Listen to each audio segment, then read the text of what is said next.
You don't get a second to think. A pistol is on the conference table like it belongs there. Not pointed at you. Not waved around. Just present. That's the part that matters.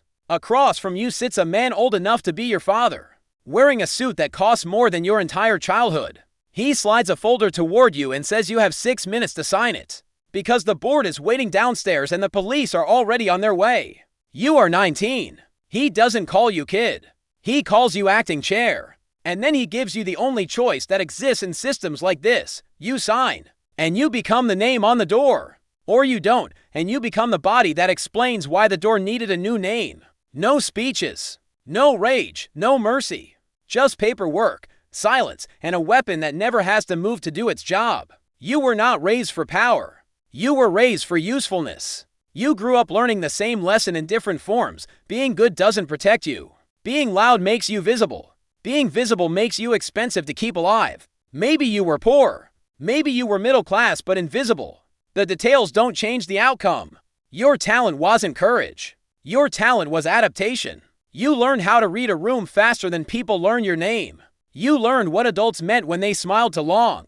You learned how to sound agreeable while your mind kept a separate set of books. That didn't make you special. It made you low risk. And low risk is the only kind of young person the system is willing to promote. The first time you did something wrong, it didn't feel wrong. It felt like accounting. Someone asked you to carry an envelope. You didn't ask what was inside because asking questions is a hobby for people with safety nets. You told yourself it was temporary. You told yourself you weren't participating. You were just present. That's how it starts in real life. Not with a dramatic oath. With a small decision that keeps your rent paid and your ribs unbroken. And then the system learns something important about you. You can be pushed. And you won't make it expensive. The money arrives before the fear. Not huge at first. Just enough to change your posture. Enough to change how waiters look at you. Enough to make your mother stop asking if you're okay. You're invited places you didn't know existed. Rooms where the air is colder, the lighting is softer. And people don't speak like they're trying to be understood. They speak like they're trying to be recorded correctly. You get respect, which is what insecure men call compliance when it's dressed nicely. And you start believing you can manage it. Not because you're arrogant, because the system stops pushing back. And you mistake that for approval. It's not approval. It's onboarding. You figure it out late, like everyone does. Not in a dramatic moment. In an administrative one. You're sitting in a back room while two lawyers argue about you like you're a shipment. One says you're stable. The other says you're unproven. They aren't debating your morality. They're debating your predictability. That's when it clicks. You're not being mentored. You're being positioned.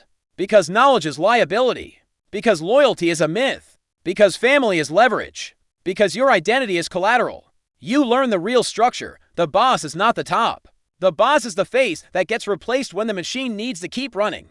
And suddenly that pistol on the table makes sense. It's not there to threaten you. It's there to remind everyone else the meeting is serious. You don't become dangerous by being violent. You become dangerous by being efficient. You stop asking what's right and start asking what costs less.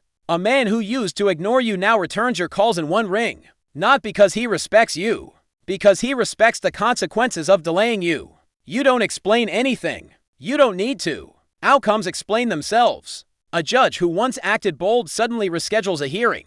A union rep who once threatened strikes suddenly finds compromise. A journalist who once chased rumors suddenly runs a safe story about weather. Nobody admits why. Nobody has to. The room adjusts around you like a thermostat.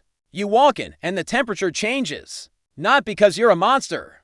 Because you are now the person the system uses when it wants problems to stop being problems. This wasn't evil. It was efficient. They don't crown you in a ceremony. They corner you in a hallway. Your sponsor, your mentor, if you like euphemisms, calls you in at midnight. He's calm. That's how you know something is wrong. He says the old boss is unavailable. He doesn't say dead. That would be emotional. He says unavailable, like a printer. Then he hands you the folder. It's not a strategy document. It's a transfer of liability. Your name is printed in clean ink on every page. Because the system has learned the most important rule of survival: if someone must be blamed, make sure it's someone you can replace. And you are 19, which is perfect. Young enough to be molded, young enough to be reckless, young enough to be underestimated. young enough to take the fall without taking the whole structure with you. They don't force you with shouting.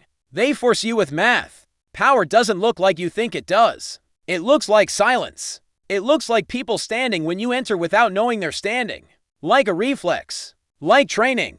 It looks like legitimate executives asking your opinion in a tone that pretends you're equals. It looks like politicians who don't know you making sure you have the right parking spot. It looks like a bank manager approving something without asking for documents. Because the documents were never the point. You influence systems now. Not with violence, with risk. Everyone you meet is managing risk. Their career, their reputation, their marriage, their record. And you become the variable they can't model. So they comply. You don't need to raise your voice. When you're truly powerful, you don't argue. You annotate. You make one quiet correction, and the entire room rewrites itself to match it. The first time you try to act human, the system punishes you. You let a debtor walk away once. Not because you're kind. Because you're tired. 2 days later, 3 more people decide maybe is an option. That's how you learn. Mercy is not generosity. Mercy is policy drift. And policy drift costs money. So you stop drifting. You become clean. Not morally, operationally, you speak less. You smile less. You learn to end conversations before they turn into negotiations. Because the system doesn't reward empathy. It rewards stability. People around you start calling you cold. They don't mean you're cruel. They mean you're consistent. And consistency is terrifying. The betrayal isn't emotional. It's procedural. One morning, your sponsor doesn't answer your call. By noon, your bank access is temporarily limited. By evening, someone you've never met is asking for a meeting to clarify the chain of authority. That's corporate language for, we are checking if you're still worth keeping. You finally understand the real job description you signed at 19. You are not the boss. You are the buffer between the machine and the consequences. The system doesn't fear criminals. It fears loose ends. And you have become a loose end for one reason. You've seen too much. You've learned too many names. You've developed opinions. Worst of all, you've started thinking you can steer the machine. You can't. You can only run the shift you've been assigned. And now the machine is changing shifts. You don't call a war. You don't threaten revenge. That's what amateurs do when they're emotional. You do something colder. You do something administrative. You make 3 phone calls. Not to soldiers. To accountants. To compliance officers. To someone who signs forms for people who can't afford mistakes. Then you move one thing. You move risk. You don't expose anyone publicly. That's messy. You don't confess. That's theatrical. You reposition liabilities so that if they remove you, the cleanup costs them more than keeping you. You make yourself unpleasant to delete. A sponsor who planned to sacrifice you now has to consider the audits, the leaks, the quiet records that will suddenly become discoverable.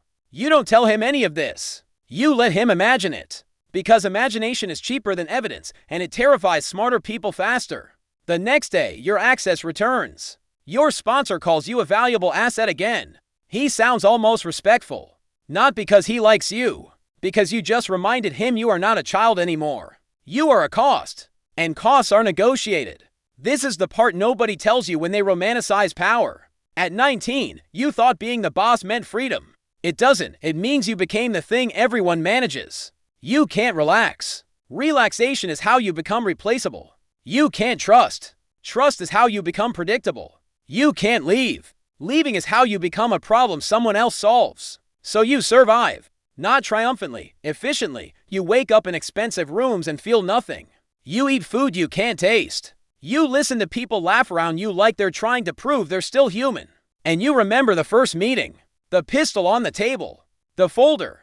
The deadline. You didn't become a boss because you wanted power. You became a boss because the system needed a name to print on the consequences. And your name was available. The story is fiction. The system it mirrors isn't. If you've seen a version of this in real life, corporate, political, personal, say what it looked like, quietly.